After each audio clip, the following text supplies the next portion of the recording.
ईस्वी सन 1958 बिहार के मुजफ्फरपुर ज़िले में हाजीपुर अनुमंडल के गांव बसाड़ और बनिया के बीच फैली कृषि भूमि में इस खेत के बीचों बीच इस छोटे से टीले के सामने खड़े हैं भारत के जाने माने पुराणनवेशी डॉक्टर अनंत सदाशिव अल्टेकर और उनके सहयोगी। ये छोटा सा उथला टीला उस स्तूप का अवशेष है जिसे 2440 वर्ष पूर्व वैशाली के लिच्छवियों ने तथागत बुद्ध के अस्थिशेष पर बनाया था।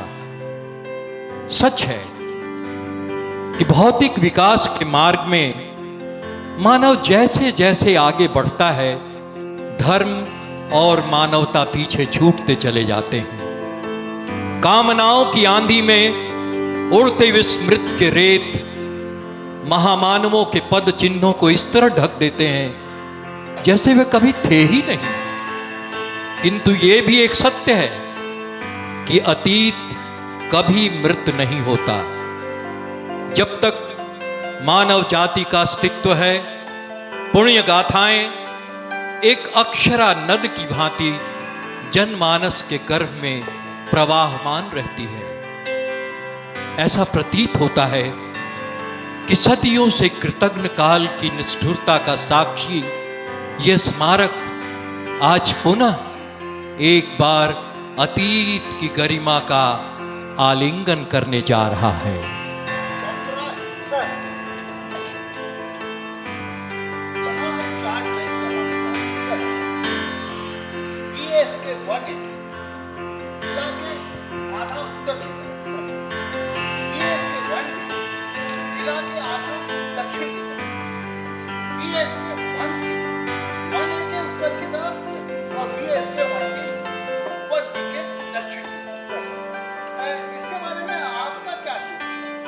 सर, फिलहाल स्टूडेंट्स को स्टैंडर्ड साइज में ही रखते हैं।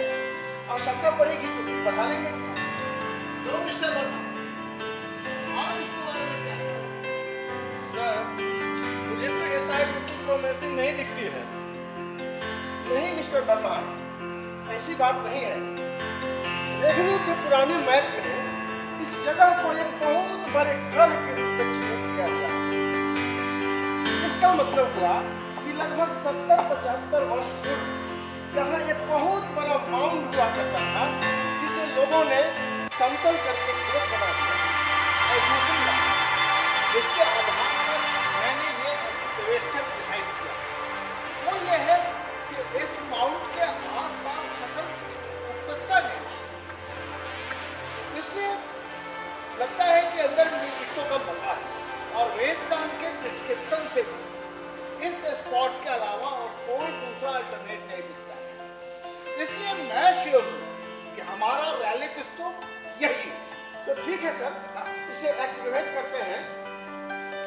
वर्मा, कल से काशी प्रसाद जायसवाल संस्थान में स्टूडेंट्स का ट्रेनिंग सेशन है, इसलिए सर और हम अब निकलेंगे। आप वो टेंट वाला काम देख लीजिएगा और देख लीजिएगा कोई कमी नहीं रहेगी। Thank you sir.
कोई बात नहीं, simply started and half is done.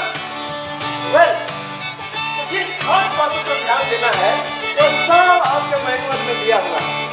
Manual की कॉपी मिली कि नहीं आप लोग? Good, very good. तो यहाँ इस सेशन में भी उत्खनन से संबंधित सारे पक्षों पर आपसे चर्चा होगी। आपके प्रश्नों का उत्तर देने के लिए डॉक्टर अल्फिकर आपके सामने हैं। Good morning sir. Very good morning. तो अब आप लोग ये बताइए कि इस प्रोजेक्ट के बारे में आप लोग क्या जानते हैं? महोदय, 5वीं शताब्दी ईसा पूर्व में बुद्ध के अस्थि शेष पर लिच्छवियों द्वारा बनाए गए स्तूप की खोज और उसका उत्खनन। गुड। तो अब हम लोग मुख्य मुद्दे पर आए। तुम्हें कल्चरल लेवल के स्टडीज पर फोकस करना और इसके लिए डॉक्टर मोहन आपको आगे बताएंगे। मोहन, मोहन, प्रोजेक्टर लेकर आओ।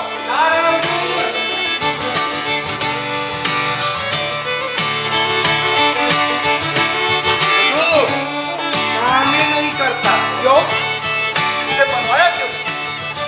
नंदा बाबू सचिवालय में चिट्ठी भेजे कि बनवाने का खर्चा का आगे नहीं है। 8 महीना से फाइल अटका हुआ है। तो इसे बनवाने नहीं चाहिए था ना। इसको बनवाने में ज्यादा पैसा तो लगता नहीं। सब आपके जैसा नहीं ना होता है हुजूर। आपके खुदाई भी अपना पैसा से करवा देते हैं, सब नहीं ना करवाएगा। ठीक है, बनवाओ इसको। इस क्लास के बाद में आकर के पैसे ले लेना और ध्यान रहे कल के सेशन में मैं इसे देखूंगा। ठीक है हुजूर, हम जाकर बड़ा बाबू को दे देते हैं।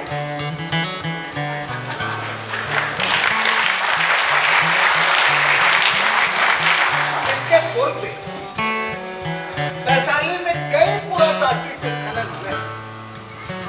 अब तक वैशाली में हुए उत्खनन के बारे में आप में किसको पता? इसी से सर, 1904-05 में डॉक्टर थियोडोर के द्वारा, 1913-14 में डॉक्टर कूलर के द्वारा, और हाँ सर, 8 साल पहले यानी 1950 में डॉक्टर किटनेस के द्वारा भी वैशाली में एक्सकवेशन का कार्य किया गया था। और 1862 में एलेक्जेंडर कनिंघम के द्वारा भी तो किया गया था। तुमको कुछ मालूम है? हाँ, लेकिन वो कमीशन एक्सकवेशन नहीं था और ये बात तुमको मालूम होनी चाहिए। उन्होंने तो बस अशोकन किले का बेस देखने के लिए उसके आसपास की खुदाई की थी सर। बहुत अच्छी बात। इस एक्सकेवेशन से हम क्या डिस्कवर करने की उम्मीद करते हैं? सर जाहिर है कि अगर वो शरीर स्तूप है तो अस्थि शेष का मंजूषा मिलना चाहिए। वैशाली का ये स्तूप बहुत बड़ा, यानी 5वीं ईसा पूर्व के बाद भी बहुत समय तक वर्तमान था और लोग इसके बारे में जानते थे। इसका प्रभाव किस ऐतिहासिक स्रोत में है, क्या बता सकते हो? जी सर, महायान की यात्रा वर्णन में। नहीं, कुछ भी बोलते हैं।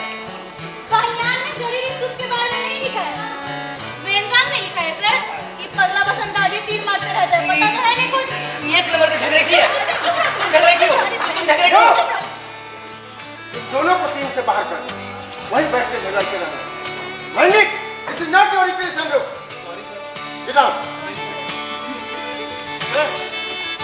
सर वेदसाम ने लिच्छवियों द्वारा बनाए गए शरीर स्तूप के बारे में लिखा है।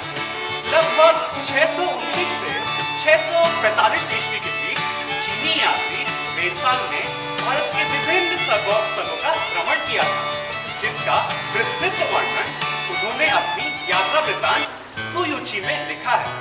उसने प्राचीन वैशाली क्षेत्र के उस समय वर्तमान सभी भवनों, स्तूपों और महत्वपूर्ण स्थलों का वर्णन किया है, जिसमें वह स्तूप भी शामिल है जो बुद्ध के अस्थि शेष पर लिच्छवियों ने बनाया था। और वेंसान ने स्मरणों की अपेक्षित दूरी और दिशा का भी वर्णन किया। उसने इस स्तूप के बारे में और क्या लिखा है बता सकते हो? हमसे पूछ रहे हैं सर? हाँ। अब सर इतना तो याद नहीं। ठीक है, बैठो। और कोई बता ये सकता सर, है? मैं बता सकता हूँ सर। सर वो भाईयान की सर यात्रा। बैठ जा। महोदय, हाँ बोलो। वेनसांग वैशाली के एक विहार का वर्णन करता है। उसने लिखा है कि राजकीय परिसर के उत्तर पश्चिम में 5 या 6 ली की दूरी पर एक विहार है, जिसमें बहुत कम भिक्षु हैं और वे सम्मतीय दर्शन का अनुसरण करते थे, क्योंकि वह इसी बौद्ध विहार और राज परिसर के सापेक्ष में स्थित सभी वर्णित स्थलों की अवस्थिति को बताता है। अतः हो सकता है कि वो वैशाली के इसी सम्मतीय विहार में ठहरा हो। कैसा रहा होगा वो दृश्य जब वेनसांग 629 ईस्वी में चीन से भारत आया था। कैसा रहा होगा दृश्य?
वैशाली का ये समत्तीय विहार आपके आगमन से धन्य हो गया। आइए बनते प्रांगण में आइए।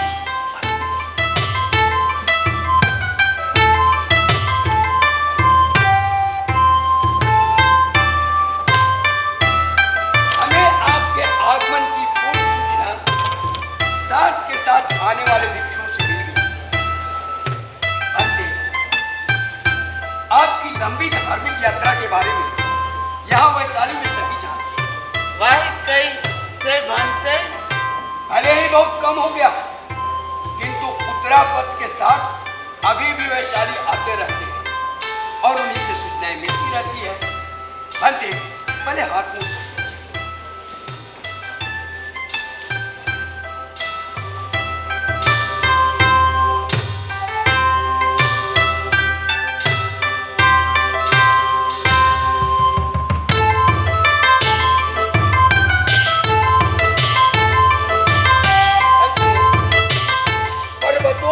आपकी यात्रा बड़ी रोमांचक रही होगी।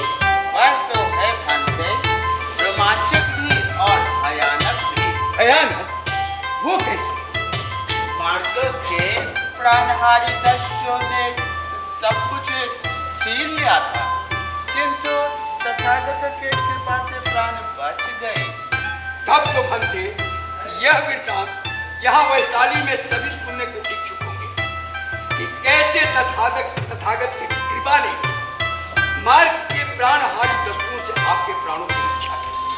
भंते दस्युओं द्वारा सब कुछ छीने जाने के बाद बहुत संताप हुआ है ना? भंते, जीवित प्राणियों के पास जो सबसे बड़ा उपहार है वही है जीवन। यदि जीवन सुरक्षित है तो हमें बाकी की क्या आवश्यकता है? वस्तु की क्या महत्व? अद्भुत, धन्य है भंते। साक्षात तथागत का रूप में आपने देख रहा हूं। स्तुति है आपकी। भंते, कृपा करके एक मार्गदर्शक व्यक्ति को हमारे साथ चलने को कहे, जो हमें वैशाली के स्थलों के बारे में बताएगा। मैं स्वयं आपका मार्गदर्शन करूंगा। भंते, पहले आप लोग भोजन करेंगे, तत्पश्चात हम यहाँ से प्रस्थान करेंगे। कृपा।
पुराने समय में लिच्छवी राजा ने भगवान बुद्ध के अस्थि शेष पर एक बहुत बड़ा स्तूप बनवाया और उनके सम्मान में जितना बड़ा हो सकता था उतना बड़ा स्तूप बनवाया।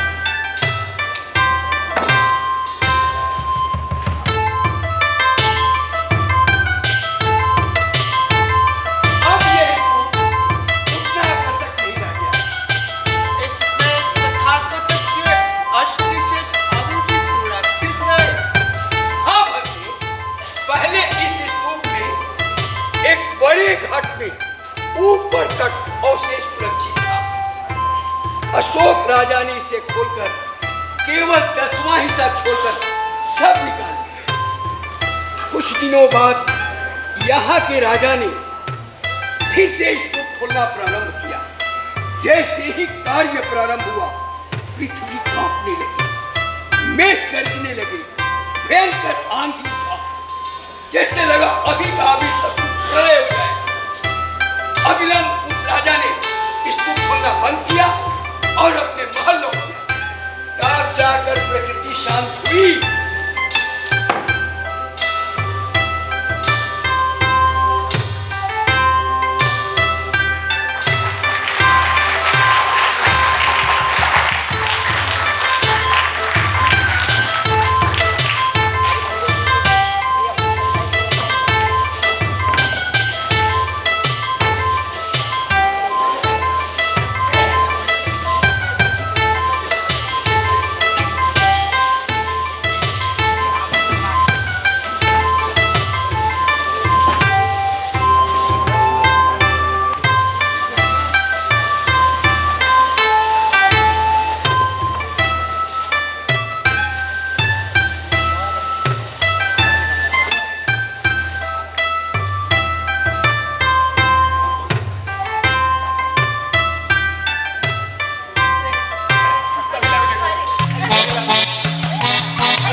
शताब्दी तक बुद्ध का वो शरीर स्तूप वैशाली में मौजूद था और स्थानीय लोग इसके बारे में जानते थे।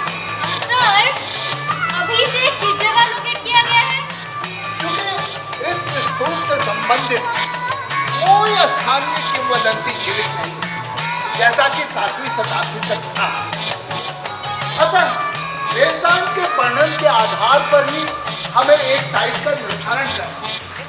जैसा कि विनय ने बताया है, वेदांत ने राजकीय परिसर यानी राजा विशाल के गढ़ उत्तर पश्चिम 5 या 6 मील की दूरी पर समर्थीय बिहार में स्थित बताता है।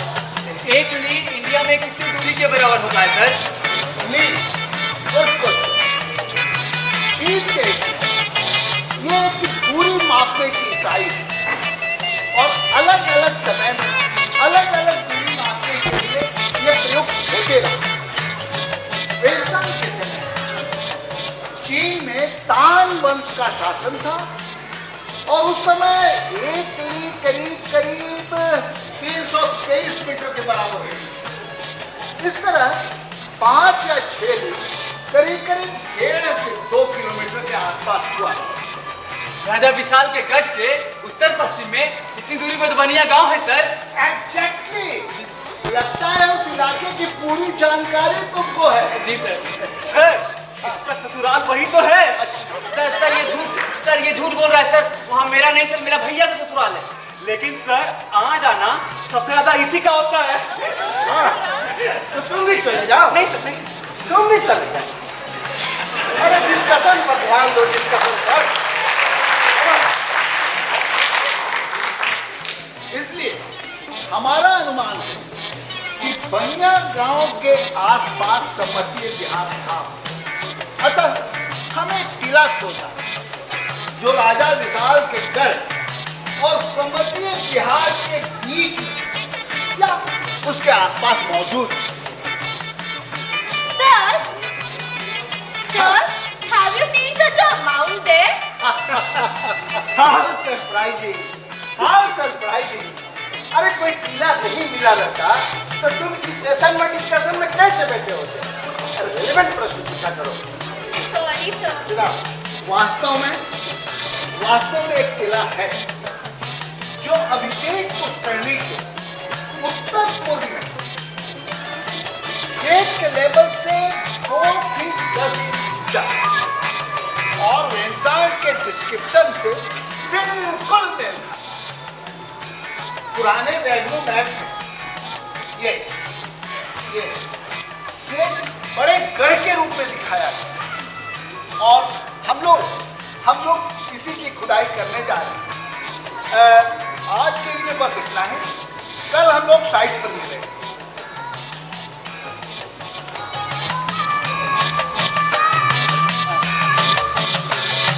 Excuse me, sir. हाँ बोलो। हम लोग यहाँ पे थोड़ी देर और रुकना चाहते हैं। क्यों? डिस्कशन करने के लिए। तो डिस्कशन करने के Yes, sir. आपस में? Yes, sir. हाँ, तो ये बड़ी अच्छी बात है। आप लोग डिस्कशन करो, लेकिन कल समय पर साइट पर आ जाए। Okay, sir. Thank you, sir. Thank you, sir.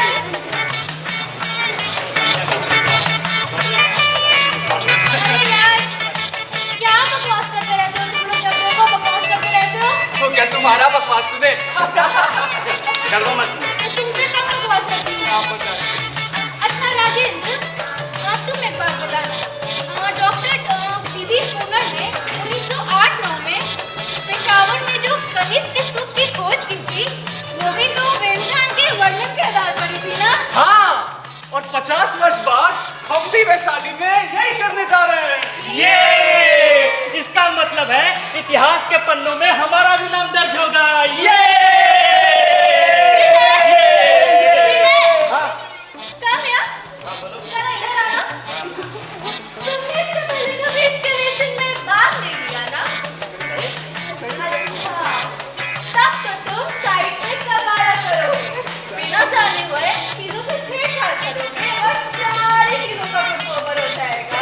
देखो, तुम आश्वस्त रहो, मैं वहाँ कोई छेड़छाड़ नहीं करूँगा। मैं तो बस इस पूरी प्रक्रिया का साक्षी बना रहना चाहता हूँ। क्या बोला? साक्षी? छी।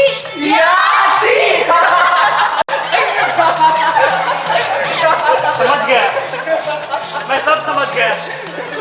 तुम लोग मेरा मजाक इसलिए उड़ा रहे हो ना क्योंकि मैं हिंदी के शब्दों का प्रयोग करता हूँ, पर इसका यह मतलब नहीं है कि मुझे इंग्लिश नहीं आती।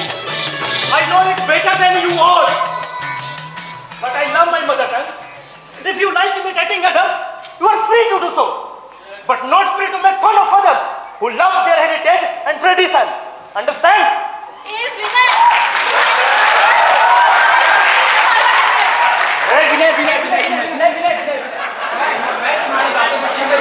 और यार हमारे किस मामले में हिंदी को मजाक नहीं उड़ाता। अरे हम लोग डिस्कशन के लिए आए हैं। चलो डिस्कशन करते हैं। यार वो बहुत तेज। अरे छोड़ो ना उसको।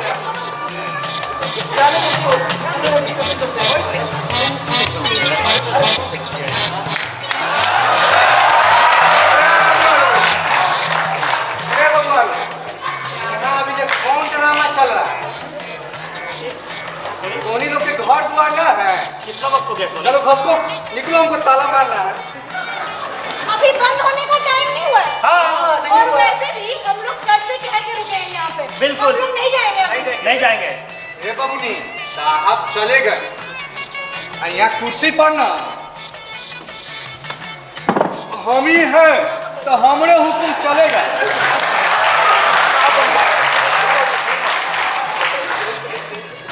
चचा क्या हुआ? ये क्या टकरा? चचा ये कुर्सी कहाँ है? ये तो स्टूल है। साढ़े शादी बनेगा। साहब के साथ तो शॉप को गेट आउट करवा देंगे, बुझे? चलो निकलो, अरे घाट को निकलो, तो जाओ तुम लोग ताला मारना।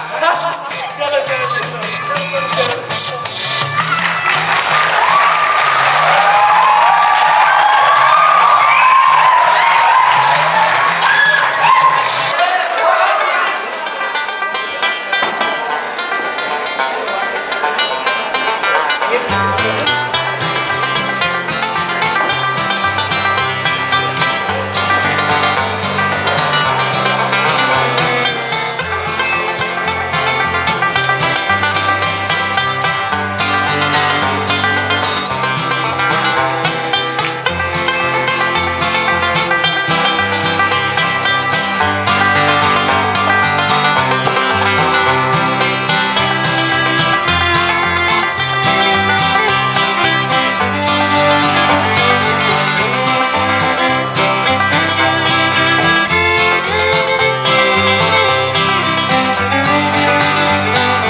स्टूडेंट्स, जी महोदय। Yes sir. अभी तुम लोग जिस ट्रेंच में काम कर रहे हो वह ओरिजिनल स्तूप के ठीक सेंटर के पास डाला गया है। यदि कास्केट जैसी कोई चीज होगी तो उसे इसी ट्रेंच में मिल जाना चाहिए। जी महोदय। अच्छा ये बताइए, अभी तक आप लोग इतना तो समझ ही गए होंगे कि क्यों मिट्टी खुरच कर धीरे धीरे हटाई जाती है। जी महोदय। यस ताकि कोई नाजुक सी चीज, यस यस, ताकि कोई फ्रेजाइल एंटिक्विटी को खरोच ना पहुंचे। Good, very good. अब देखिए, इस खुदाई के क्रम में जो चीजें निकल रही हैं, जैसे ये बर्तन के टुकड़े, ये सिक्के या और भी कोई चीज, उसे एक कंटेनर में रखकर लेवल चिपकाकर सुरक्षित करके रख देते हैं। और ठीक इसके नीचे वाले लेयर से जो भी चीजें निकलेगी उसी विधि से एक अलग कंटेनर में रखकर उसे सुरक्षित कर देते हैं। क्लियर है? सर वो जो उस तरफ दीवार से कुछ बन रहा है उसके ऊपर से लेके नीचे तक सारे लेयर्स साफ साफ दिखाई दे रहे हैं। एग्जैक्टली। देखिए अभी हम लोग चौथे लेयर पर काम कर रहे हैं। चौथे लेयर पर, इसी लेयर में या ठीक इसके नीचे वाले लेयर में अर्थात 5वें लेयर में घासकर जैसी कोई चीज होगी तो वो दिख जाएगी। वेल, तो अभी आप लोग लंच ले लीजिए। Okay sir. बट अल्टरनेटली, ठीक है। बारी बारी। Thank you. Thank you sir. Lunch में हाँ ये ले लो।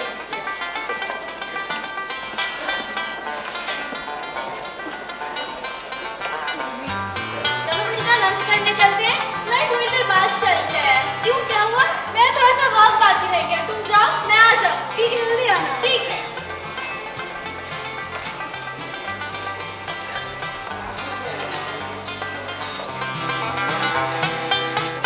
अरे वाह झगड़ू, तुम तो एकदम स्पॉट की तरह काम करते हो। जी मैम साहब। लगता है पहले कभी एक्सकैवेशन में काम किए हो तुम। जी मैम साहब, मैम साहब पहली का बार जब खुदाई हुआ था ना बसाड़ में, बसाड़ में, हाँ। तो मैम साहब उसमें हम पहली बार काम किए थे। मैम साहब अभी से पहले खरना पोखर में अलकेतर साहब के साथ काम किए थे मैम साहब। सर के साथ। जानती हैं मैम साहब, साहेब इधर जब भी आते हैं ना तो सबसे पहले हम ही तो खोजते हैं। वाह झगड़ू, तब तो हम लोग को तुमसे बहुत कुछ सीखना चाहिए। अरे ऐसा थोड़े हो सकता है मैम साहब, कहाँ आप लोग पढ़े लिखे और कहाँ हमें मेहनत मजदूरी करे वाला आदमी। अरे झगड़ू, ये क्या बात हो गई? हम लोग भी तो यहाँ पे सीखने के लिए आए हैं ना। जी मैम साहब। और तुम तो इतनी अच्छी तरह से काम करते हो, तो फिर क्यों नहीं सिखाओगे हम लोग को? सिखाओगे ना हम लोग को? जी मैम, तो थैंक यू। और थैंक यू मैम साहब। क्या हुआ? सोनी, क्या बोलूं मैम? इसमें काम कर रही थी, नकीली तार से लग गया। बहुत दर्द हो रहा है। इसमें से बहुत खून निकल रहा है। तुम टेंट में चलो, तुम टेंट में चलो। अरे रुकिए रुकिए। तुम क्या करोगे साहब, झगड़ू? तब तक हम इस पे चूना लगा देते हैं। चूना?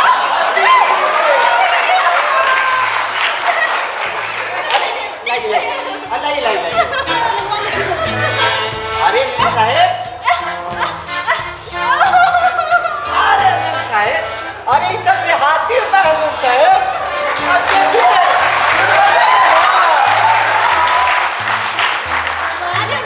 अरे वाह झगड़ू, खून तो सच में बंद हो गया।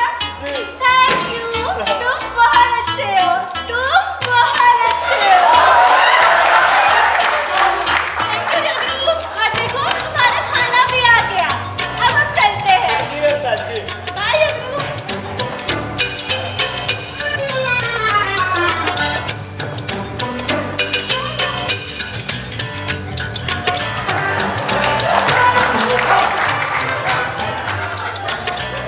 आइए, अरे खाइए।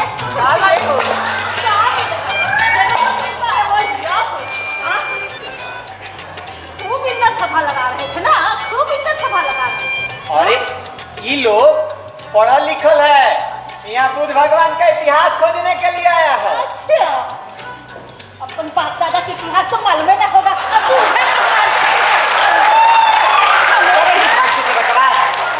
अरे ये लोग काल दिन होके बड़का साहेब बनेगा, यहाँ बुद्ध भगवान के इतिहास खोजेगा। अब जो ईटा झिटी निकलता है ना, उसी का लक्षण देख के ये लोग इतिहास बता देता है। ये सब बड़ी मात्रा का तोरा समझ में आएगा।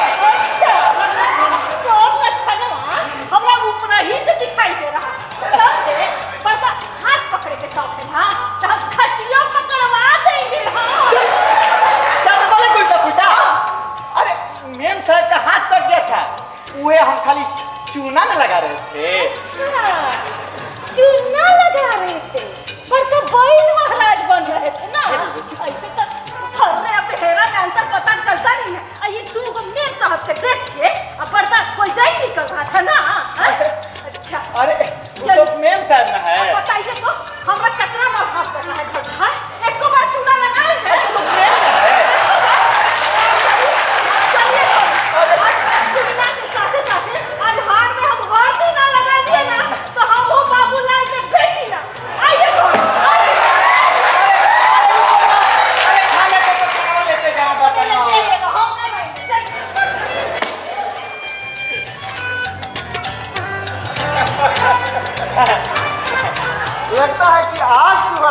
रही है झगड़े? सुन रहे थे क्या हुजूर? सुन तो रहे थे। क्या नाम है तुम्हारी पत्नी का? शांति नाम है हुजूर। हम भी कुछ ऐसा ही समझ रहे थे। तब तो हुजूर पता चल गया होगा कि भगवान बुद्ध घर छोड़ के काहे महात्मा बन गए।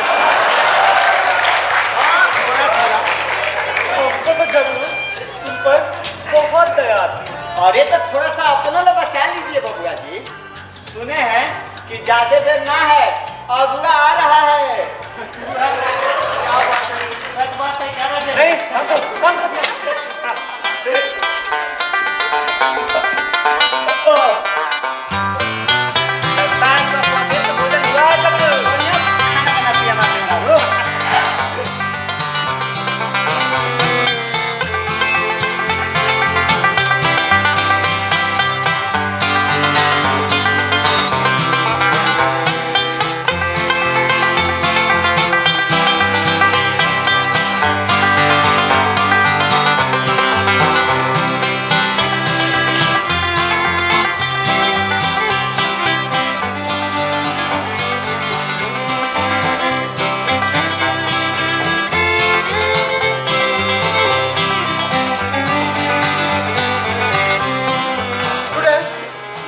हमको आगे आइए, साहब कुछ बताने वाले हैं।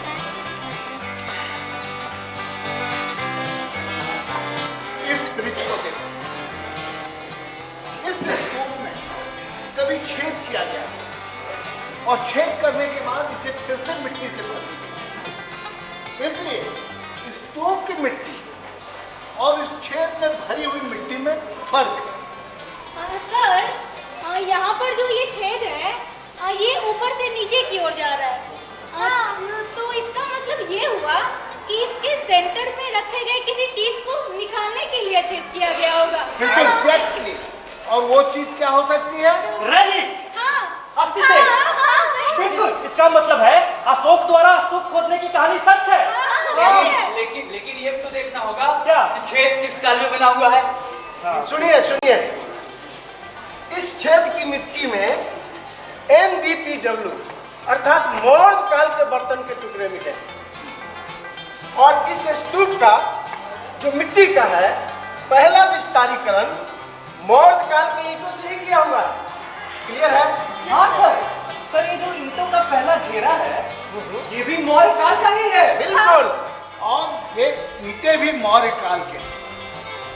इस स्तूप का 4 बार मरम्मत हुआ है। पहला विस्तारीकरण मौर्य काल, ये दूसरा मरम्मत उसके कुछ दिनों के बाद है ना। तीसरा विस्तारीकरण 200 ईस्वी पूर्व के आसपास और ये जो चौथा है मरम्मत ये 100 ईस्वी सन के आसपास।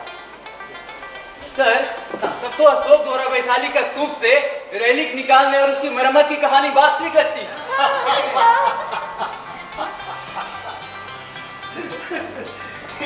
वृक्ष के रूप में आर्कियोलॉजिकल एविडेंस तुम्हारे सामने है, तुम खुद जज कर सकते हो। यस यस यस, ये हुई ना बात। Have patience, have patience. समान हो जाए।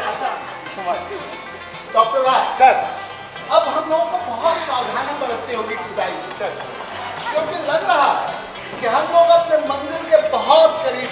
सर कुछ दिखे तो मुझे बुला लीजिए। Sure sure sir, sure.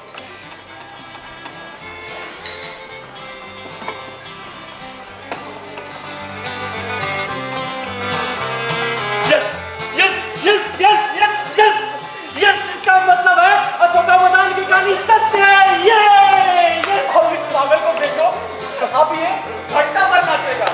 लगता है इसी का हड्डियां गड़ा हुआ है। हंस लो।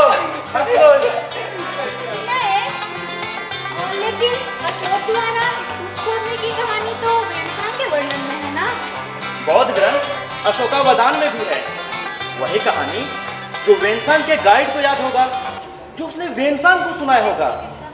केवल वैशाली से ही नहीं, सम्राट अशोक ने 8 शरीर स्तूपों में से 7 में से अस्थि से स्वीकार किया, बाकी सभी में नाम मात्र का स्थानीय लोगों के पूजन के लिए छोड़कर सभी का मरम्मत करवाया था। हाँ, वो केवल राम ग्राम के स्तूप से अस्थि से निकाल नहीं निकाल सकता।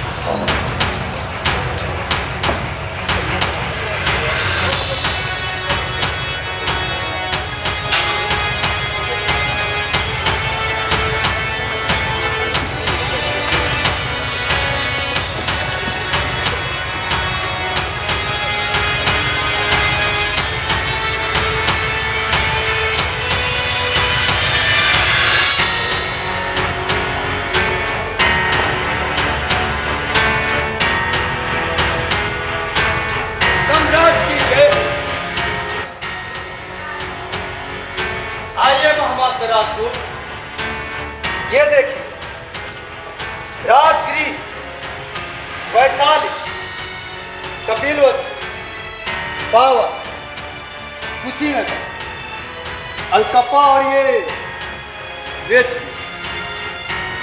अब तक तथागत खुद के अतिशेष की पूजा मात्र 8 नगरों तक ही सीमित थी। हमारे साम्राज्य में लगभग 84,000 नगर है। बुद्ध का ये पूर्ण शरीरावशेष अब हमारे 84,000 नगरों में जनता के पूजन और अभ्यर्थना के लिए उपलब्ध है। मेरा एक प्रश्न है सम्राट।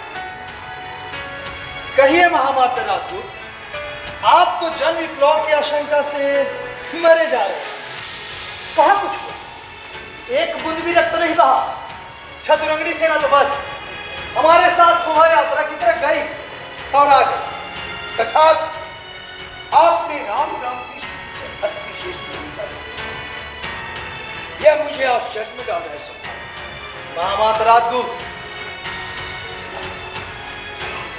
आप वहां होते तो देखते उस स्तूप की समुचित रक्षण जिस तरह नाग जाति के लोग करते हैं और जिस समर्पण के साथ बोली वहां स्तूप की अर्चना करते हैं, वैसा समर्पण कदाचित ही कहीं देखने को मिला।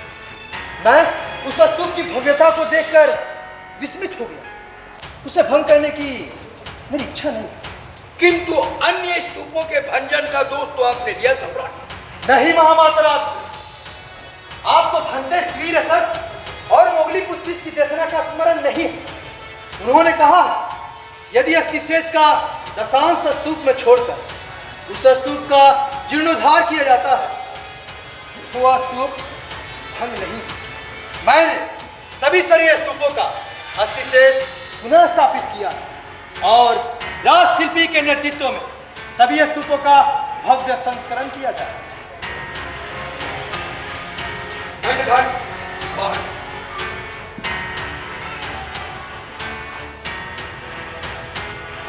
इस अभियान के पीछे आपके उद्देश्य अभी तक मेरे लिए अस्पष्ट है।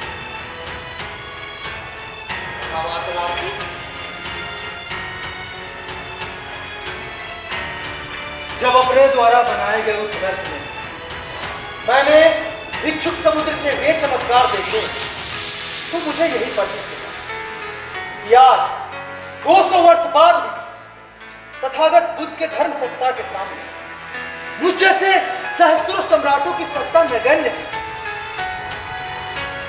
वास्तव में बल की सत्ता से धर्म की सत्ता सदैव ही प्रबल होती है। महामात्र राजपूत, शासक यदि बहुसंख्यक प्रजा के धार्मिक स्थानों का समर्थन और संवर्धन करता है तो जन जन के हृदय में चिरकाल के लिए प्रतिष्ठित और समर्थित हो जाता है।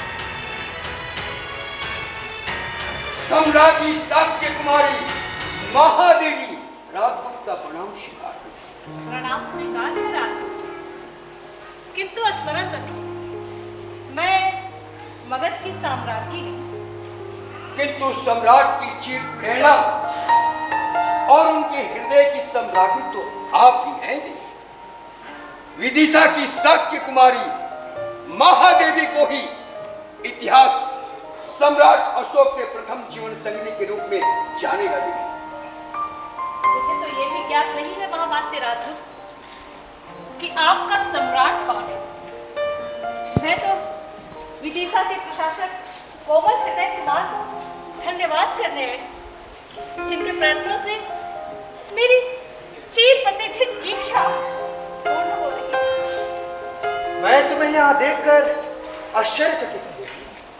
कुमार, मैं आपको इन सब के लिए धन्यवाद और साथ ही एक निवेदन करने आए हूँ कुमार। और क्या निर्देश है सर तुम्हारे? कुमार, कितना अच्छा हो यदि 84,000 स्तूप एक साथ बनकर तैयार हो। यह कैसे संभव है देवी? क्यों? खंते अस्त्री यशस्व मोगलीपुत्र किससे कहा है? यही पाटलिपुत्र के कुकुटाराम बिहार में। तब तो सरल है, आप उनके सानिध्य में जाएं, वे उपाय बता देंगे। और कितना अच्छा हो कुमार यदि धर्म राजिकाओं की स्थापना के साथ साथ पंचवर्षिका का भी आयोजन किया जाए, जिसमें 3 लाख भिक्षु कुमार के हाथों भोजन प्राप्त करें। ऐसा ही होगा देवी, ऐसा ही होगा। अच्छा कुमार, अब मैं विदा लूं। देवी, क्या महेंद्र और संगमित्रा को क्षण भर के लिए उनके माता का सानिध्य नहीं मिलेगा? कुमार, अब आप ही उनके माता और पिता दोनों हैं कुमार। मेरी एक प्रार्थना है कुमार कि आप उन दोनों को तथागत के धर्म दूत के रूप में उत्तराधिकारी उन्हें बनाए कुमार। ऐसा ही होगा। अच्छा कुमार, अब विदा कुमार। देवी, जब तथागत के सभी तीर्थों का भ्रमण करें, आप प्रजा के बीच में चंडाशोक नहीं बल्कि धर्माशोक के रूप में जाने जाएंगे। उस दिन आपकी ये देवी अपने धर्माशोक को पूजित करने अवश्य है। तब तक के लिए विदा हो। तब तक के लिए विदा। देवी, देवी,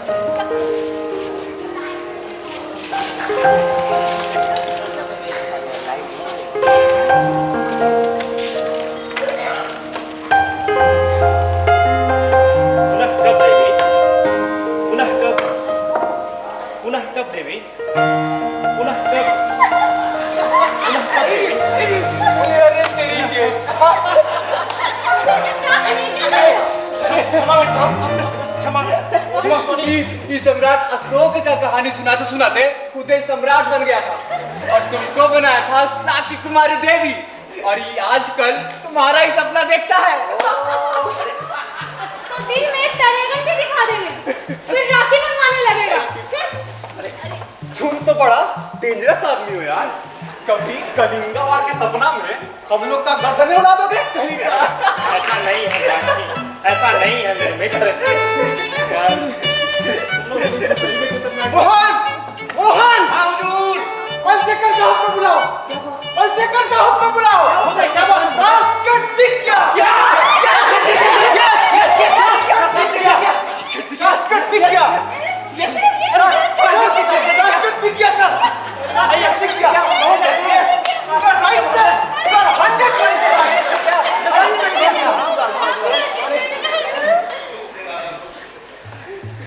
यस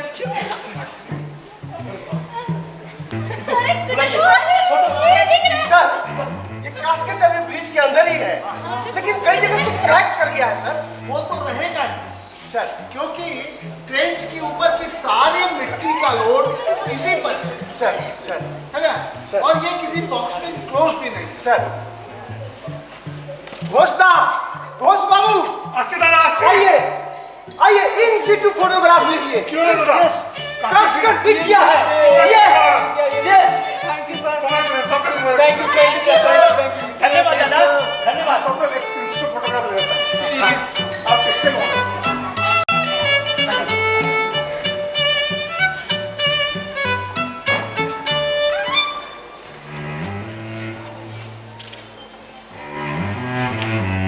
इसके बाद हम लोग छोटे फ्राई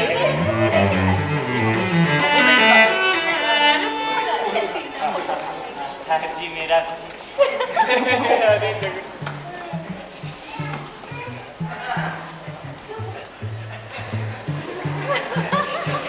दादा दादा एक और ठीक है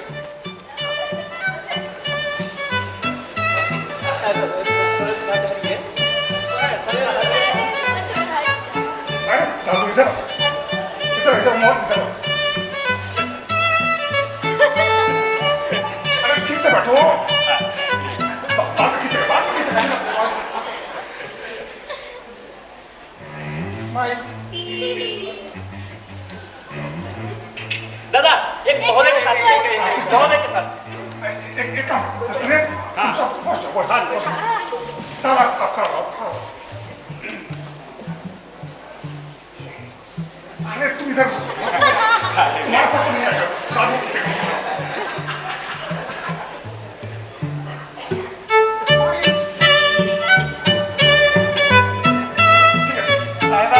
धन्यवाद दादा दादा धन्यवाद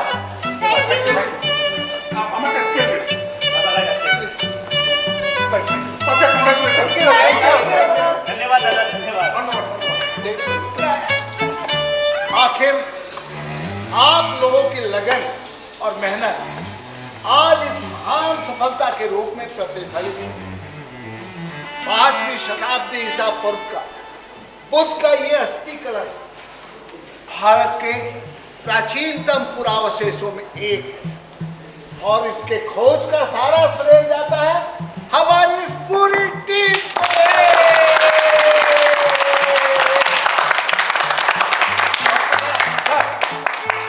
कई जगह से सर इसीलिए इसे बहुत सावधानी से निकालना सर।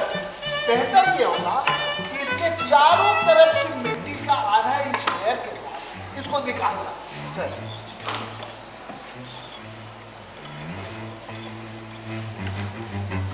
कुछ आभास है मित्रों, आज हम लोग यहाँ इतिहास के जिस घटना का साक्षी बन रहे हैं वो आज से कई हजार वर्ष पहले बीत चुके एक अद्भुत और रोमांचक कहानी का अंतिम भाग है। और क्या है वो कहानी? बुद्ध के अंतिम यात्रा की कहानी। जब 483 ईसा पूर्व में 80 वर्ष की आयु में उन्होंने राजगिरी से कुशीनगर के लिए अपनी अंतिम यात्रा प्रारंभ की। पाटलीग्राम में गंगा को पार कर कोटीग्राम और नादिका होते हुए तथागत वैशाली आए हैं। वैशाली आकर देवी अम्बपाली के आम्र कानन में संत सहित विश्राम के लिए ठहरे थे। सौंदर्य और कला की अधिष्ठात्री देवी अम्बपाली स्वयं तथागत की अभ्यर्थना में उपस्थित हुई। कैसा रहा होगा व्यतीत वर्षों में दबा वही एक दिन जब अतिशय राग और अतिशय विराग दोनों एक दूसरे के अभिमुख हुए होंगे। कैसा रहा होगा, कैसा रहा?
मैं देख रहा हूं यहां वैशाली की रूपवती नृत्यांगना अम्बपाली आने वाली है, जो अलौकिक सौंदर्य और यौवन की स्वामिनी है, जिसमें मनुष्यों को पथ से विचलित करने की क्षमता है। इसलिए मैं जो कहता हूं ध्यान पूर्वक सुनो। एक साधक को सदैव सचेतन और जागृत अवस्था में रहना चाहिए, किंतु एक साधक सदैव जागृत कैसे हो, इसके लिए 4 सूत्र सुनो। साधक को सदैव जागृत जीवन के लिए शरीर को शरीर में देखो, उसका साक्षी बनो। अनुभव को अनुभव में देखो, उसका साक्षी बनो। मन को मन में देखो, मन का साक्षी बनो। भाव को भाव में देखो, उसका साक्षी बनो।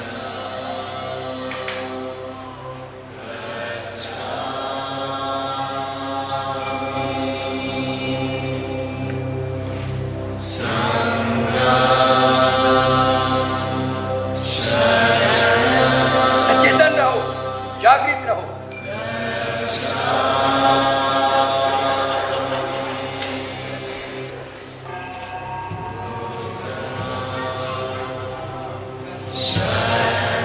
तथागत के चरणों में आम्रपाली का प्रणाम।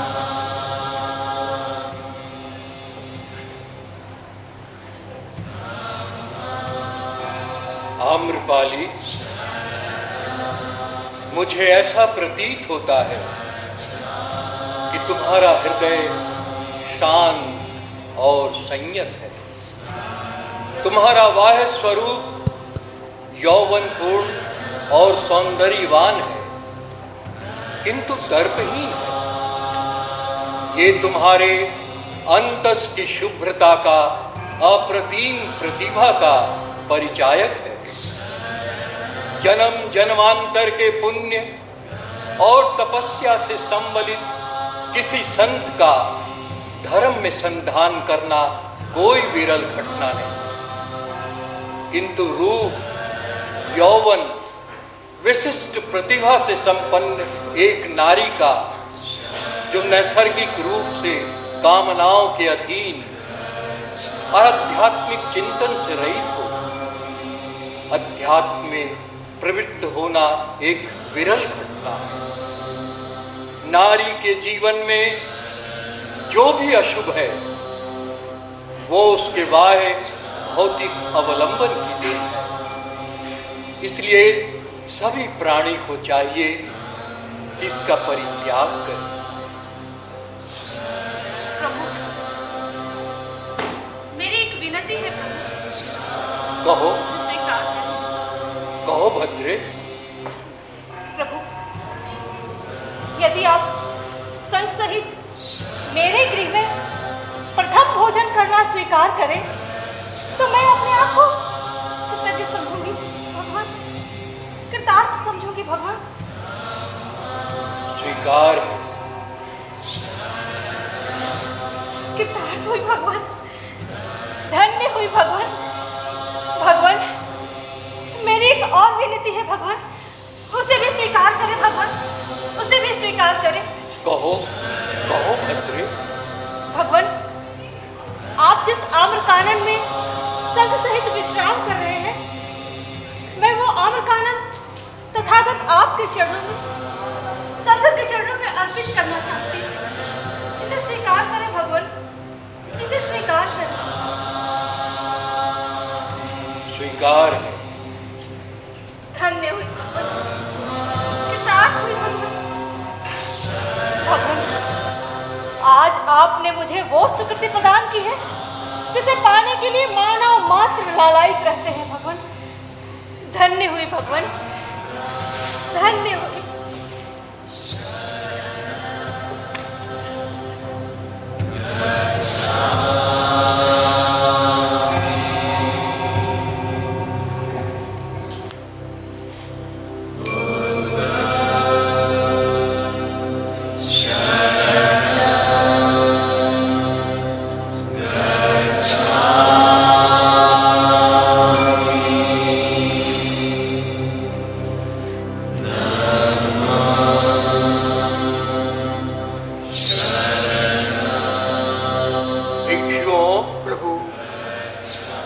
देख रहा हूं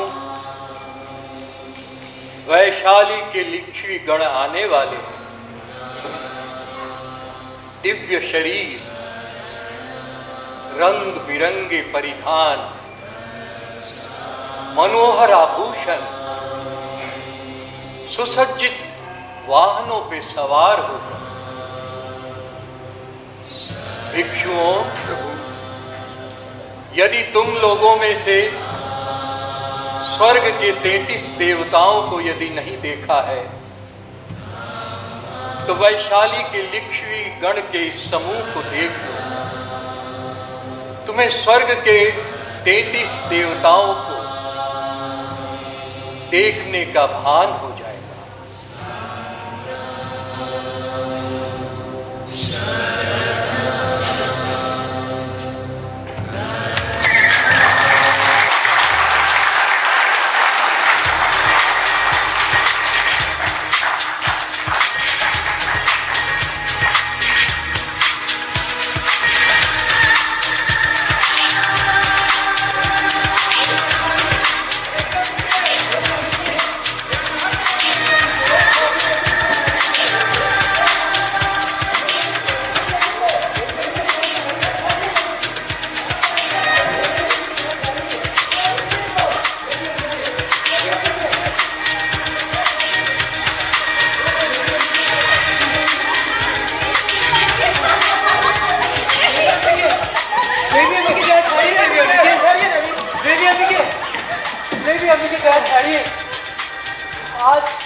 आज अपना रथ हम लिच्छवी कुमारों के रथों के साथ दूरे से दूरे, चक्के से चक्के और जुए से जुए भिड़ाती हुई क्यों हाँक रही है?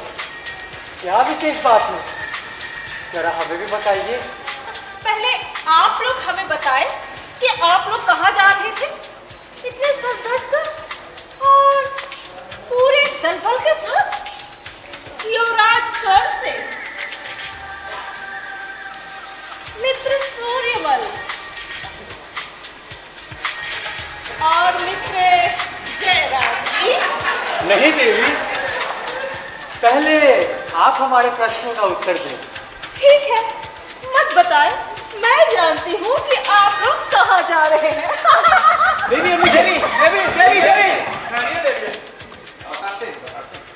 बताइए बताइए। तथागत वैशाली आए और आपके ही आंगन में विश्राम कर रहे हैं। हम उन्हें संग समेत भोजन के लिए आमंत्रित करने जा रहे हैं। ऐसा करने से हमारे ज्येष्ठ और गणाधिपति हम लोगों पे बहुत ही प्रसन्न होंगे। तब तो गणाधिपति या पितृ के उस प्रशस्ति से वंचित रह जाएंगे। क्यों? क्या आप नहीं जानती कि हम लिच्छवी कुमारों का प्रथम कर्तव्य बड़ों, महान तथा विद्वानों को आदर देना होता है? जानते हैं, हम भी लिच्छवी ही हैं। तो फिर बिना किसी निर्देश के हमें अपने कर्तव्य पालन की प्रशस्ति क्यों नहीं मिलेगी देवी?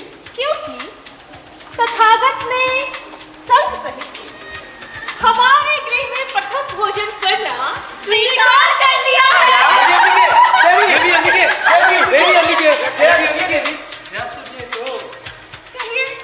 कहिए युवराज स्वर्ग।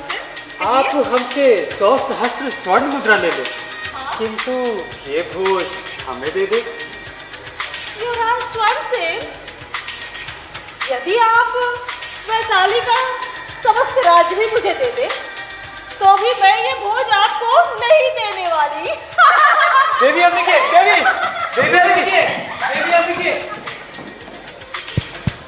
देवी अंबिके ने तो हमें परास्त भी कर दिया, हमें तो हरा ही दिया। इस अंबिके से तो हमें मुंह की खानी पड़ी।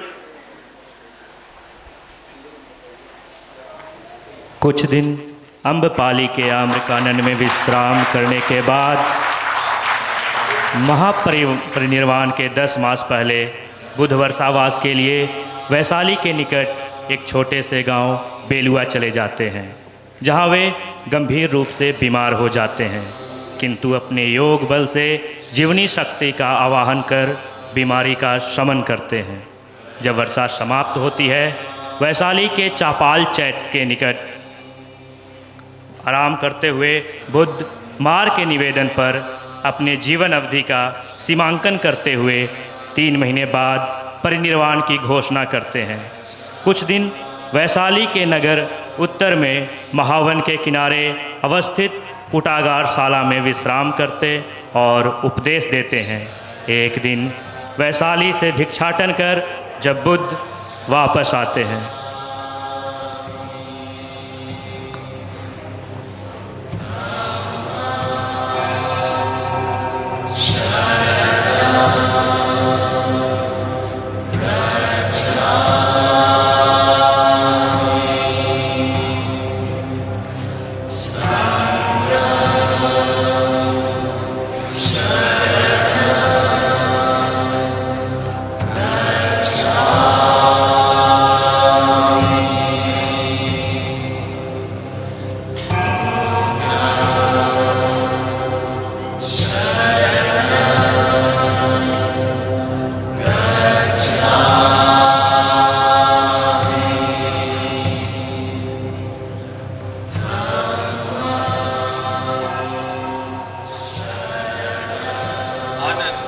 प्रभु, अब हम संघ समेत भंड ग्राम की ओर प्रस्थान करेंगे। जो आज्ञा प्रभु।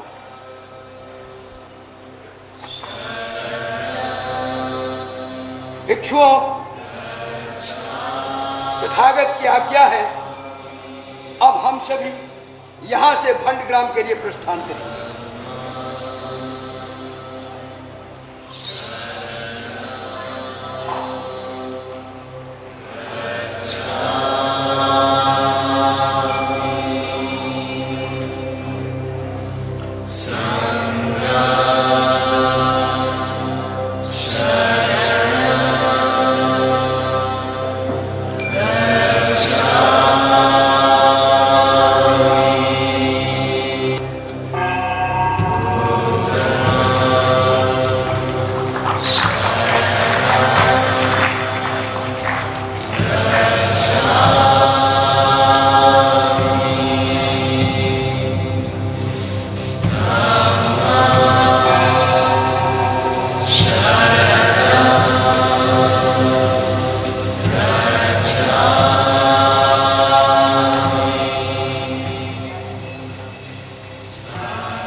आनंदित प्रभु,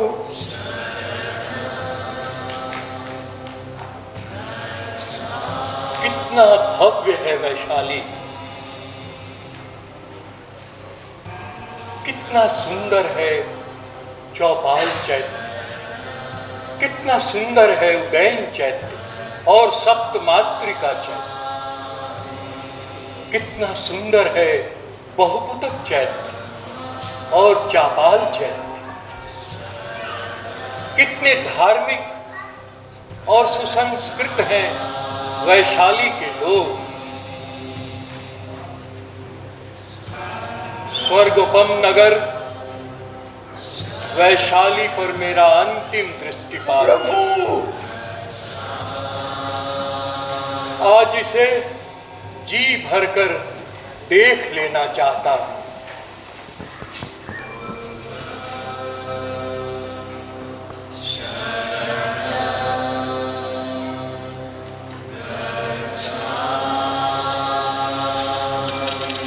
ये जानकर कि तथागत निर्वाण प्राप्त करने जा रहे हैं, वैशाली के लिच्छवीगण उनके पीछे हो लेते हैं।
बुद्ध अपना भिक्षापात लिच्छवियों को स्मृति चिन्ह के रूप में प्रदान कर उन्हें वापस भेज देते हैं। इसके बाद तथागत भंडग्राम से हत्थीग्राम, अम्बग्राम, जम्बूग्राम होते हुए संघ समेत भोगनगर आते हैं, जहाँ वे आनंद चैत्य में विश्राम करते हैं।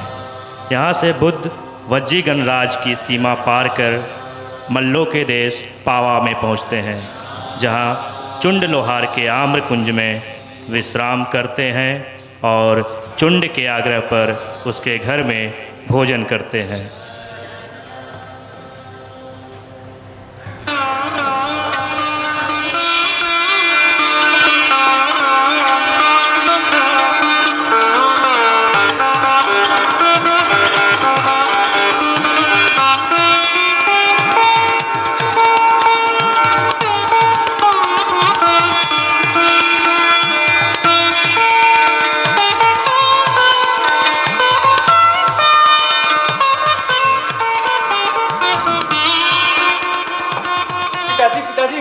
भगवान आ गए।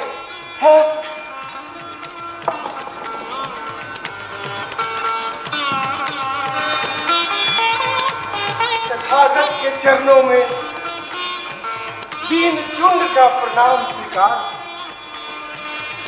एक तुक्ष के घर भोजन करने का निमंत्रण स्वीकार कर प्रभु पधारे। मैं तो धन्य हो गया। आहा, एक तुच्छ पर प्रभु की ऐसी कृपा। सुगत ने तो इस अभागे पर सौभाग्य की अमृत वर्षा कर दी। आइए प्रभु, आइए, आइए प्रभु, विराजिए, आइए प्रभु, विराजिए।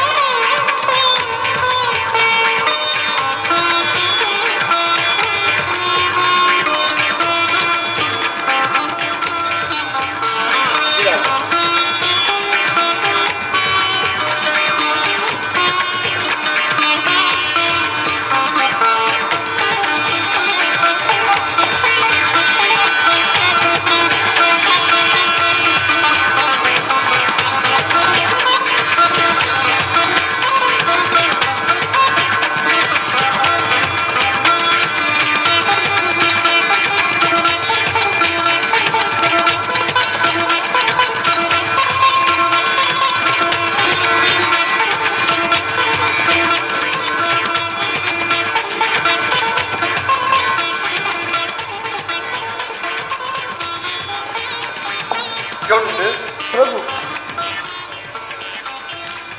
तुमने जो मेरे लिए शूकर मद्दव का जो पाक किया है उसे मुझे ला कर दो। जैसी आज्ञा प्रभु।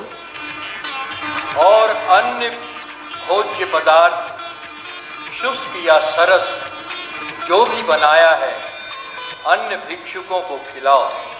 जो आज्ञा प्रभु।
शुकर मद्दव के शेष भाग को गड्ढा खोद कर उसे गाड़ देना। ऐसा क्यों प्रभु?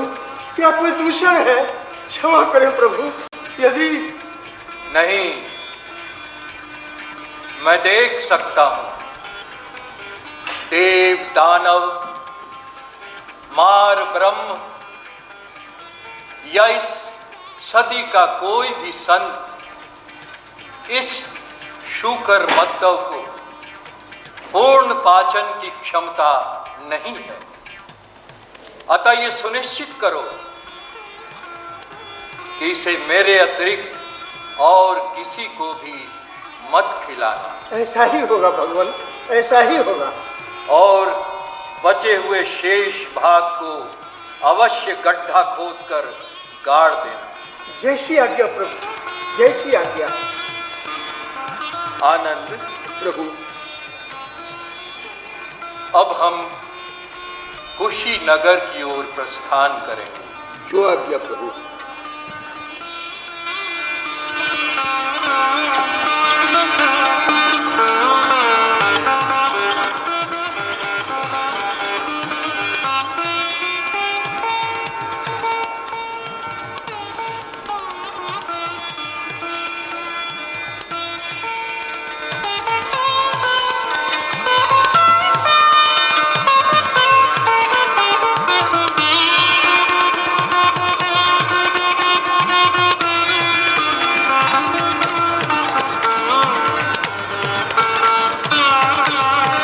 चुंड के घर में शुकर मद्दव खाने के बाद तथागत का रोग पुनः उग्र हो जाता है।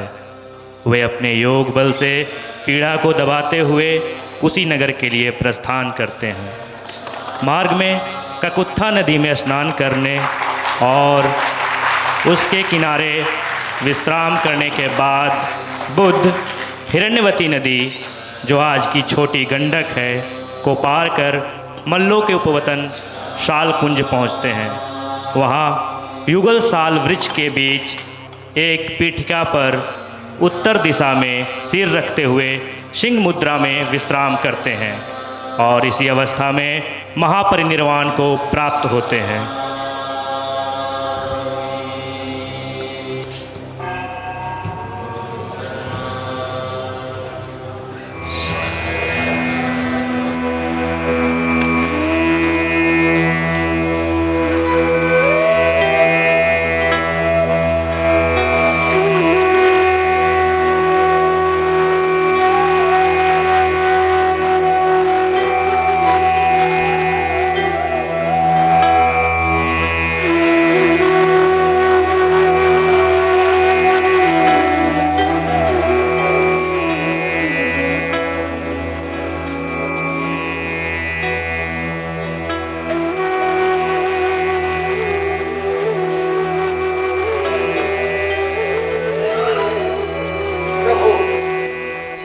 महाराज मलराज सकुल आपकी अभ्यर्थना में पधारी।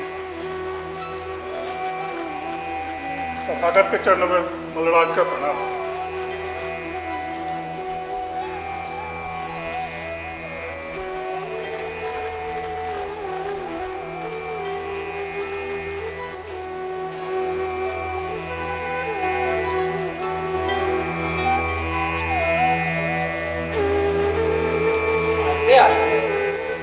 मैंने सुना है कि स्वामी गौतम आज रात्रि महाप्रयाण करने वाले हैं।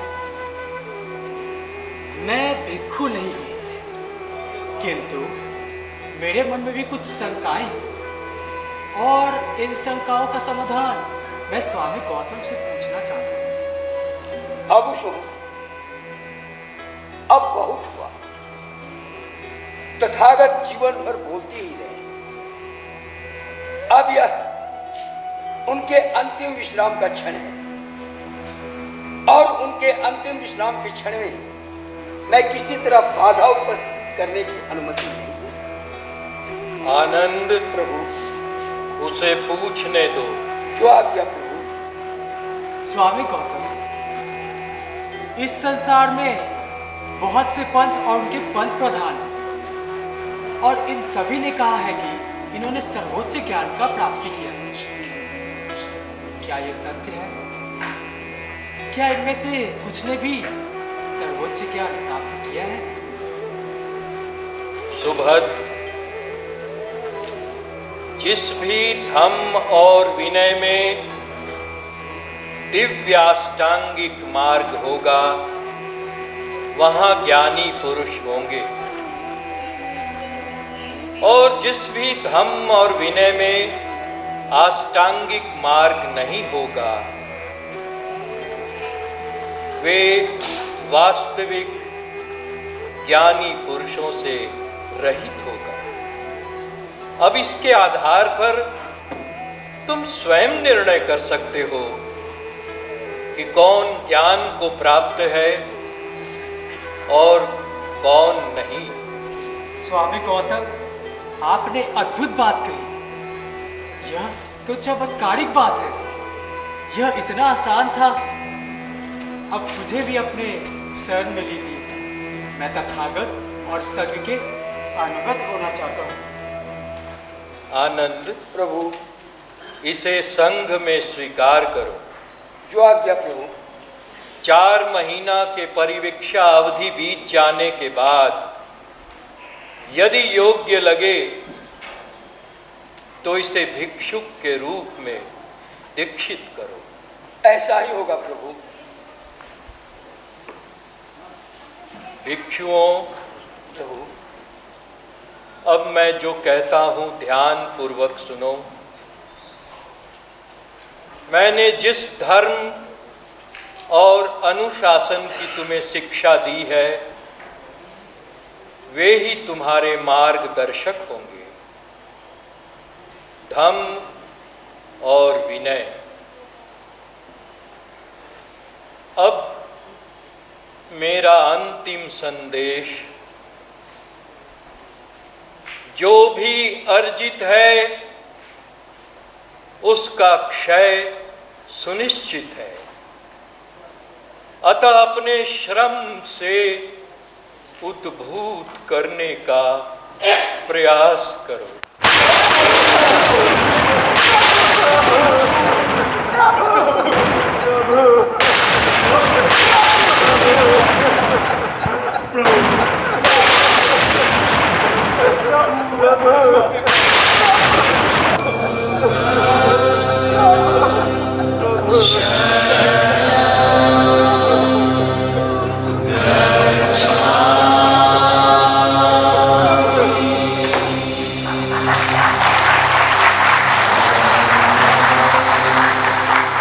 बुद्ध के महापरिनिर्वाण के पश्चात कुशीनगर के मल्लों ने उनका अंतिम संस्कार किया और उनके अस्थि शेष को बरछे के घेरे में सुरक्षित रखा।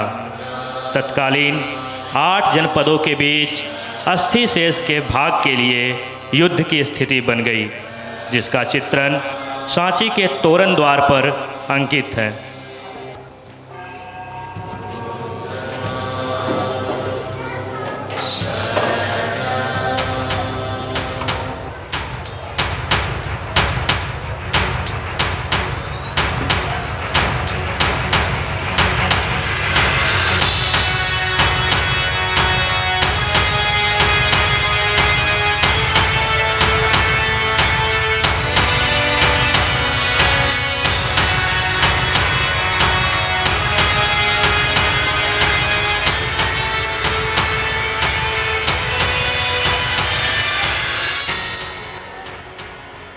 मल्लराज की जय हो। द्वार से क्या सूचना लाए हो दंडधर? मल्लराज प्रसन्न 6 राजाओं के साथ विष्णुदित्य ब्राह्मण वेद दीपक ने संदेश दिया, जिसे आप तक पहुंचाने के लिए द्वाररक्षक ने मुझे भेजा। क्या है संदेश? सबका संदेश पृथक पृथक सुनाओ कि एक ही साथ महाराज। एक साथी बोलो। राजाओं ने संदेश दिया है कि तथागत एक क्षत्रिय थे और हम भी क्षत्रिय हैं, अतः तथागत के अस्थिशेष के एक भाग के अधिकारी हैं। और यह ब्राह्मण किस आधार पर अपना भाग मांग रहा है? ब्राह्मण वेद दीपक का कहना है कि तथागत एक क्षत्रिय है और वो ब्राह्मण, इसलिए एक भाग पर उसका भी अधिकार है। वाह वाह, क्या तर्क है। सुनो जी महाराज। तथागत का परिनिर्वाण हमारे क्षेत्र में हुआ है। हमारी राजधानी के सीमा के भीतर हमने उनका अंतिम संस्कार सम्राटों की तरह किया है, जैसा कि उनका निर्देश था। हम तथागत के पुण्य शेष का एक चुटकी भी किसी को देने वाला नहीं। कह दो जाकर सबसे अपने अपने घर जाए। वे सेना सहित आए हैं महाराज। उन्होंने दुर्ग को चारों तरफ से घेर रखा है। कौन कौन से राजा हमारे विरुद्ध सेना लेकर आए हैं? मल्लराज की जय हो। प्रथम तो हमारे बंधु पावा के मल्लराज ही हैं। उसका इतना साहस, उसे तो अभी मैं चुटकी में मसल के रख दूंगा। अभी 5 और है महाराज, सुनिए तो। आगे कहो। रामग्राम के कोलिया नरेश, अलकप्पा के बुलीराज, कपिल वस्तु के साक नरेश ने तो कहला भेजा है कि तथागत उनके निकट संबंधित थे, इसलिए एक भाग पर उसका भी अधिकार है। किसी का कोई अधिकार नहीं है। मैंने कहा ना, हम तथागत के पुण्य शेष का एक चुटकी भी किसी को देने वाले नहीं। मुझे इस बात की आशंका थी, इसीलिए मैंने अतिक्रम को सुरक्षित किया था। अब मेरा खलग ही उसके संदेश का उत्तर देगा जो था। अभी 2 और है महाराज। 2 और कौन? एक लक्ष्मी गणाधिपति और दूसरा? छठा कहिए महाराज। छठा कौन? मगध सम्राट अजात शत्रु स्वयं। क्या कहा? अजात शत्रु? जी महाराज। मेरा आसन कहा? आपके पीछे महाराज। 8वीं रक्षक को बुलाओ। 8वीं रक्षक को बुलाओ। महाराज शत्रु से आए दुर्ग का द्वार ध्वस्त कर दिया और वे अंदर ही आ रहे हैं। अंदर ही आ रहे हैं।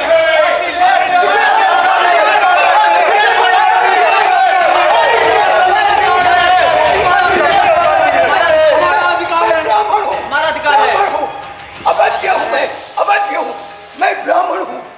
वैसे तो मेरी बात सुनिए। राजन तनिक शांत हो जाइए, क्षण भर को विराम लीजिए। कहो ब्राह्मण, क्या कहना चाहते हैं? सम्राट, महाराज मलराज एवं सभी राजन, मैं ब्राह्मण द्रोण हूँ। कृपया ध्यानपूर्वक शांत चित्त से मेरा निवेदन सुनिए। मनुष्य ही नहीं, जगत के प्राणी मात्र के लिए, चर और अचर सभी के लिए तथागत ने अपने जीवन को ईंधन बनाकर धर्म की ज्योत को प्रज्वलित किया। सत्य और अहिंसा का संदेश उपदेश दिया। अब अगर उनके अवसान पर उनके अस्थि शेष के लिए अगर रक्तपात होता है तो क्या तथागत सुखी होंगे? क्या यह उनके उद्देश्यों और उपदेशों की अवहेलना नहीं होगी? क्या उनका हृदय उसी तरह विदीर्ण नहीं होगा जैसे आपका हुआ था जब आपने सुगत के प्रयाण का समाचार सुना? हृदय में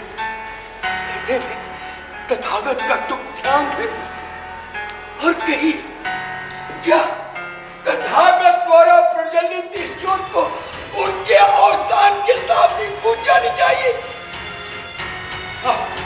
आप कहेंगे नहीं, क्योंकि तथागत ये आपने तथागत के विनय का प्राणाधिक सम्मान किया। अतः आप भी करिए, उनके द्वारा प्रज्वलित इस ज्योत को अपने हाथों में धरिए और उसके प्रकाश से दीप दिगंत को आलोकित करिए। अब यह अस्थि शेष ही वह ज्योति है जो धर्म की इस परंपरा को यहां से आगे ले जाए। इसलिए इस पुण्य अवशेष का अस्त संभाग कर आपस में बांट लीजिए। तत्पश्चात निज देश में उसे तथागत के आसमान में प्रतिष्ठित कीजिए, ताकि आने वाले युगों में तथागत का ये धर्म मनुष्यों के जीवन को आलोकित करता है। यही तथागत की इच्छा है और यही मेरी अभिलाषा है। ब्राह्मण द्रोण, तुम्हारे विचार मर्म स्पर्शी हैं। इन्हें सुनकर मेरे नयन अश्रुपूरित हो आए हैं। किंतु मैं पूछना चाहता हूं मल्लराज से, क्या मल्लराज को इस ब्राह्मण का प्रस्ताव स्वीकार है? यदि नहीं तो निर्णय के लिए मेरे खड्ग की धार है। इसमें खड़ग कहां से आ गया सम्राट? ब्राह्मण द्रोण का विचार अर्थपूर्ण है। मैं अस्थिशेष के वितरण के लिए तत्पर हूं। ब्राह्मण द्रोण ही इसका संभाग करे, इसमें किसी को असंतुष्टि नहीं होती। महाराज, सम्राट, सभी राजन, एक विनती और है मेरी। ब्राह्मण, जिस पात्र में मैं अस्त्र संभा करूंगा वह पात्र मैं स्वयं रखने की अनुमति चाहता हूं। कृपया वह पात्र मुझे दे दिया जाए। मैं स्वदेश ले जाकर उस पर स्तूप बनवाना चाहता हूं। अनुमति क्यों सम्राट? आज तरस और अस्थिशेष को लाया जाए।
मगध सम्राट अजातशत्रु,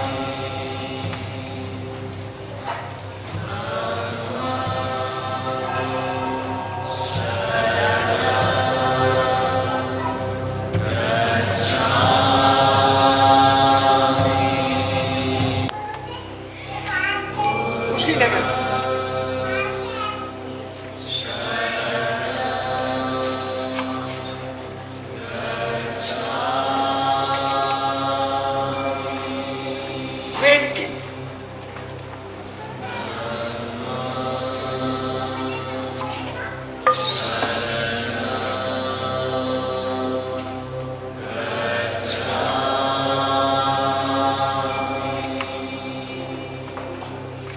पावस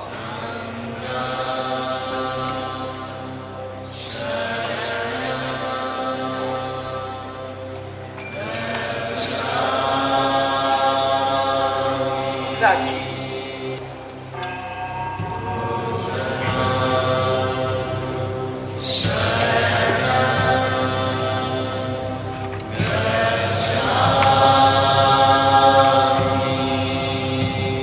अलकप्पा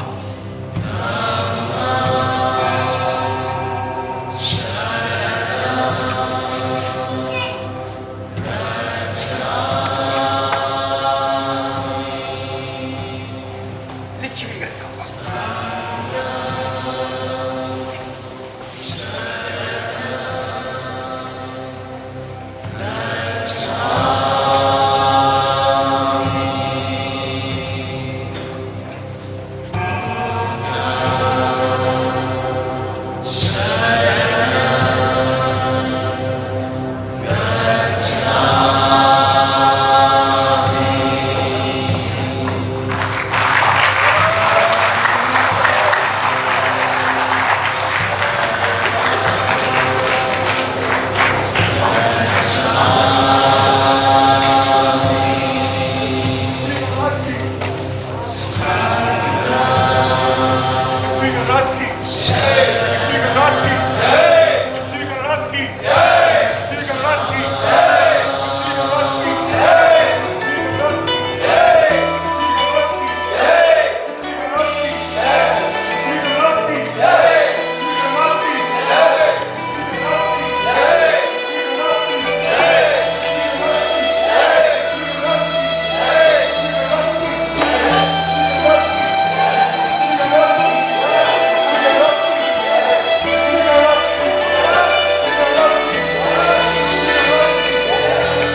काशी ईसा पूर्व में बुद्ध के अस्थि शेष पर जिन स्तूपों का निर्माण हुआ उसमें से एक लिच्छियों के द्वारा वैशाली में बनाया गया शरीर स्तूप भी था, जो सदियों तक वजीकर राज्य में एक सर्वाधिक पवित्र और पूजित स्मारक के रूप में प्रतिष्ठित है।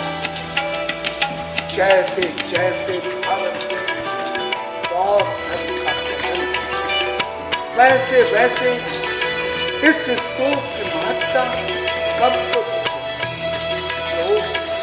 लोग इसे भूलते चले और फिर यह स्मारक अतीत पर तो हो।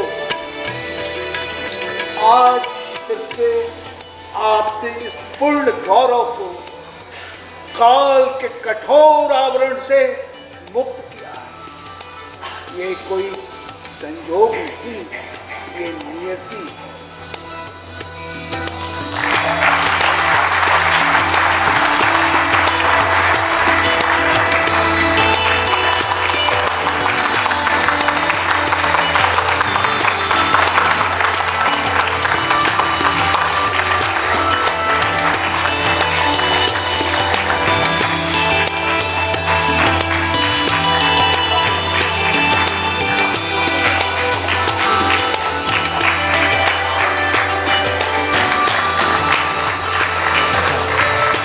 हेलो। तो आपने देखी ये सुंदर और खूबसूरत प्रस्तुति, फेसेस की प्रस्तुति थी ये, जिसे निर्देशित किया था सुनीता भारती ने, और इसके साथ सहयोग था ICCR का और उसके साथ ही कला एवं संस्कृति एवं युवा विभाग बिहार सरकार का। इसी के साथ मैं अपनी जो है सहयोगी उद्घोषिका उन्हें मंच पर बुलाऊंगा ताकि पात्र परिचय एक बार हो जाए। किन कलाकारों ने कितना बेहतरीन प्रदर्शन किया, कैसा प्रदर्शन किया, वो तो आपको पता ही है, लेकिन एक बार पात्र परिचय हो जाए, उसके बाद हम कार्यक्रम में आगे रुख करेंगे। जी। तो चलिए अब मैं आपको हमारे कलाकारों से रूबरू करवाती हूँ। सबसे पहले मैं मंच पर बुलाना चाहूँगी इस नाटक की निर्देशिका सुनीता भारती, जो स्वयं 3 भूमिकाओं में नजर आईं, अम्बपाली, शाक्या कुमारी महादेवी एवं झगरू की पत्नी के रूप में। इसके बाद मैं नंदलाल सिंह को बुलाना चाहूँगी, जिन्होंने डॉक्टर सीताराम राय एवं चुंड की अद्भुत भूमिका निभाई है। अगले कलाकार आज़ाद शक्ति हैं, जो डॉक्टर अल्तेकर की भूमिका में थे। अगले और सबसे अहम कलाकार मिथिलेश कुमार सिन्हा, जो भगवान बुद्ध की अद्वितीय भूमिका में थे। रामलखन सिंह, जो 4 भूमिकाओं में थे, प्रधान भिक्षु, महामात्य राजगुप्त, आनंद और ब्राह्मण द्रोण। आशुतोष सर्राफ, हेनसांग और वेद दीपक की अहम भूमिका में थे। अवधेश दास, घोष बाबू एवं मल्लराज की भूमिका में दिखे।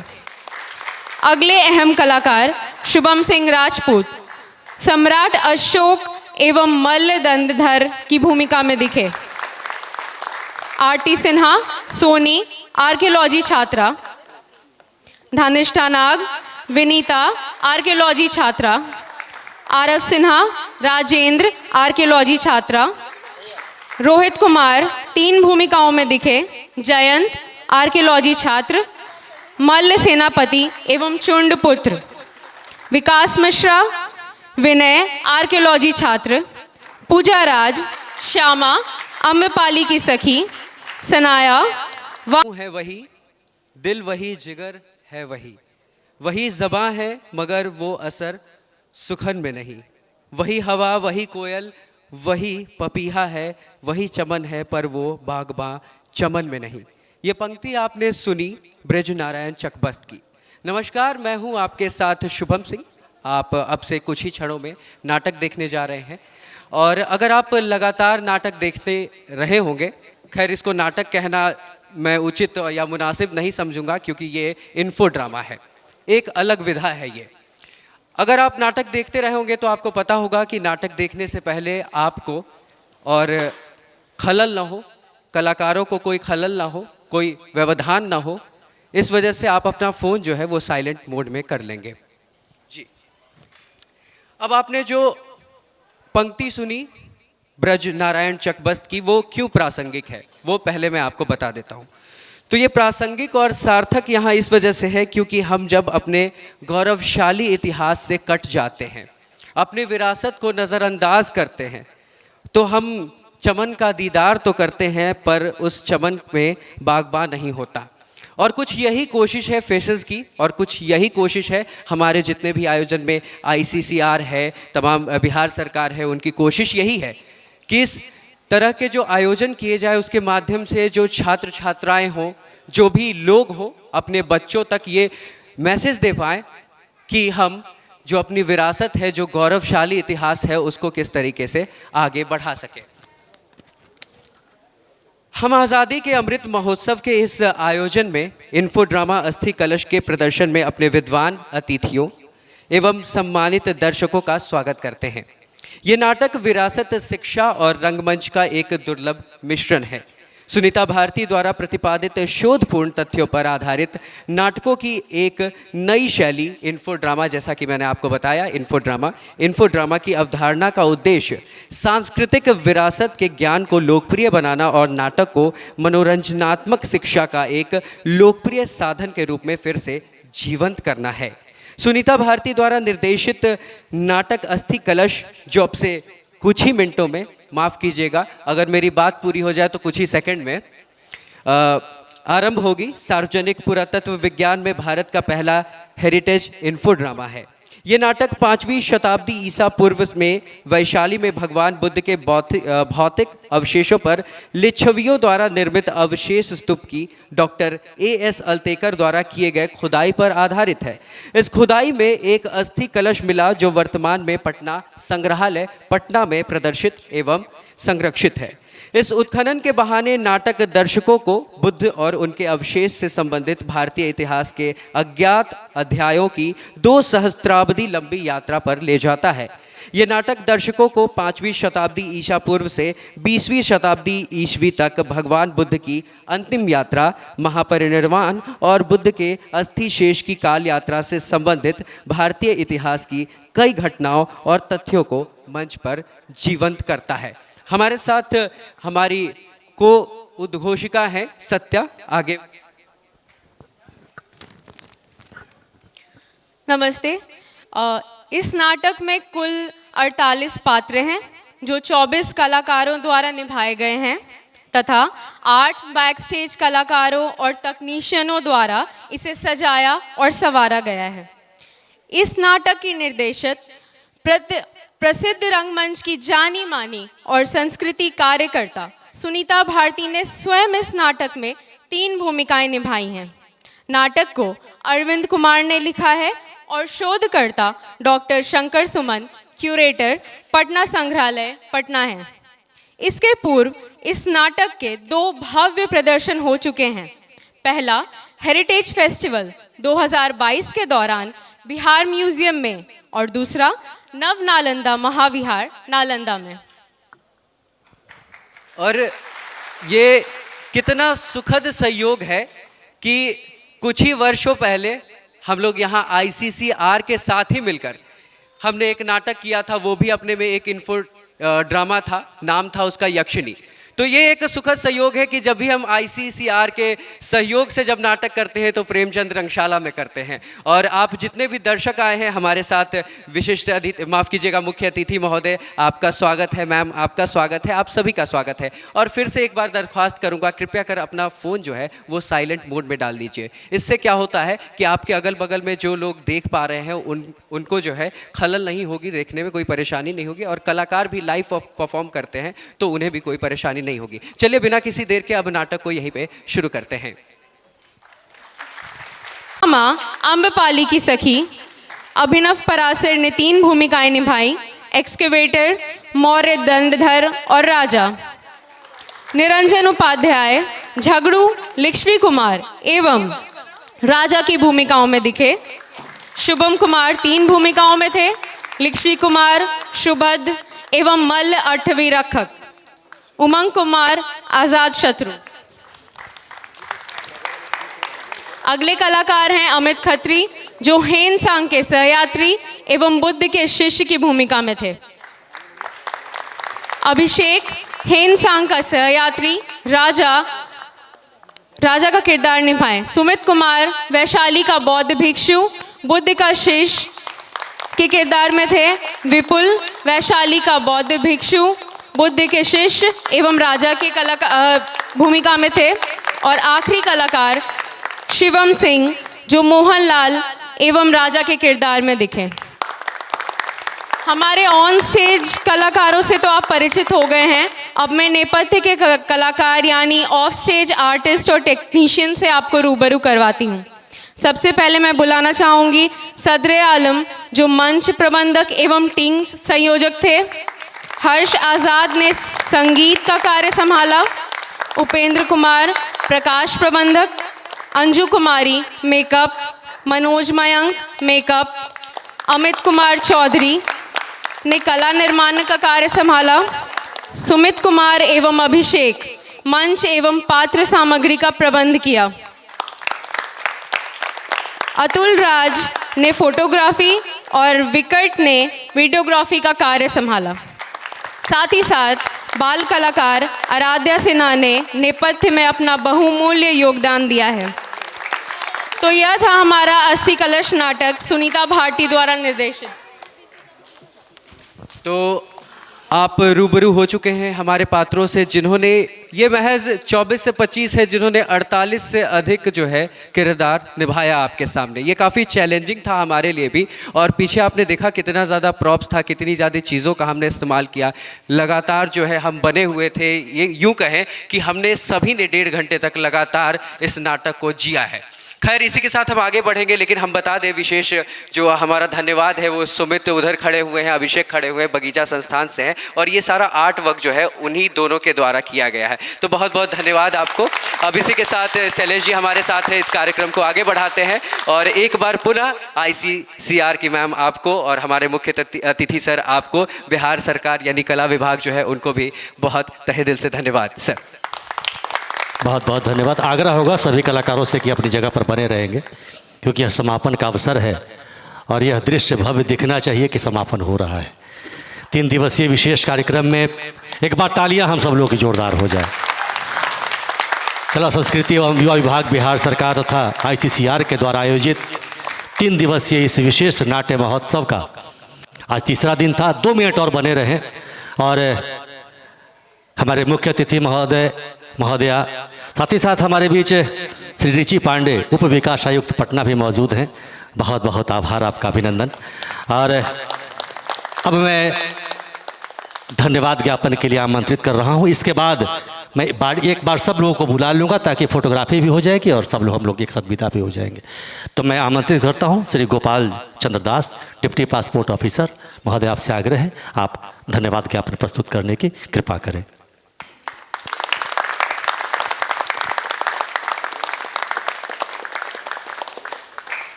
सम्मानीय अतिथि, मुख्य अतिथि RPO मैडम, उपस्थित भद्रमंडली,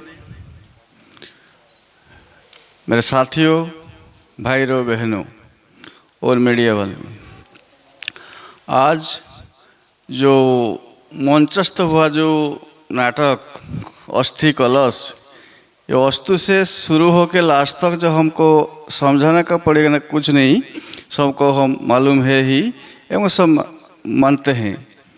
लेकिन मैं Gopal Chandra Das, deputy passport officer RPO Patna, Orissa Jagannath देश से आपको सभी को अभिनंदन देता हूँ। तो आज आप जो बहुमूल्य टाइम दे के हमको उत्साहित किए, ये सभी को कलाकारों को उत्साहित किए, इसलिए ये भी आपको ज्ञापन को हार्दिक स्वागत ज्ञापन करता हूँ। इसके बाद मैं समापन ज्ञापन। अंत में मैं प्रत्येक मंचों पर यही कहता हूँ कि जितनी भी बातें मेरी अच्छी लगी हो वो सब अपने पास रखें और जो कोई बात आपके लायक न हो, आपके अस्तर के लायक न हो, ये मेरे ही पास रहने थे। तो इन्हीं शब्दों के साथ बशीर बद्र का एक शेर है, उससे मैं अंत करूंगा। लेकिन उसके पहले मैं सभी लोगों से आग्रह करूंगा जो आगे हमारे बीच मौजूद हैं, आप सब लोग मंच पर आ जाएं। जब तक मैं बशीर बद्र का शेर पढ़ रहा हूँ, फोटोग्राफी होगी और समापन की ओर जाएंगे। कि सितारों को आंखों में महफूज रखना, बहुत दूर तक रात ही रात होगी। मुसाफिर हो तुम भी, मुसाफिर हैं हम भी, फिर किसी मोड़ पे मुलाकात होगी। सर आप भी आ जाते तो बेहतर होता। आ जाएं सर, तो कद बढ़ जाएगा फोटो का।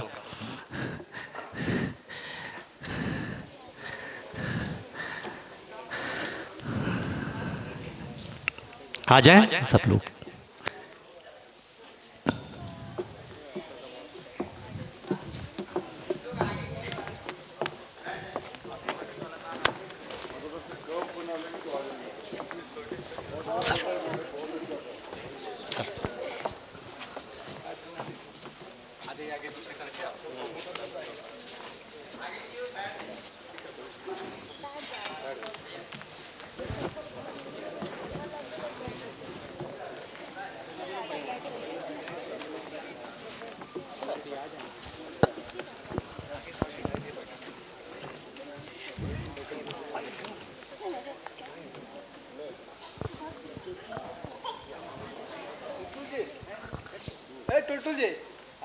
आ जाइए। जितने लोग जुड़े हैं सभी लोगों ने बहुत मेहनत की है। सभी लोगों से आग्रह है, आ जाएं।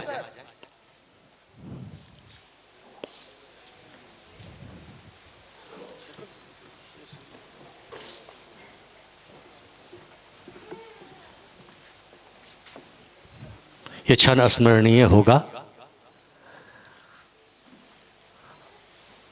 और इस वादे के साथ ये तस्वीर ली जा रही है कि फिर बहुत जल्द नई नई तस्वीरें आती रहेगी मंचों की और नए नए कार्यक्रम होते रहेंगे। सर ठीक है।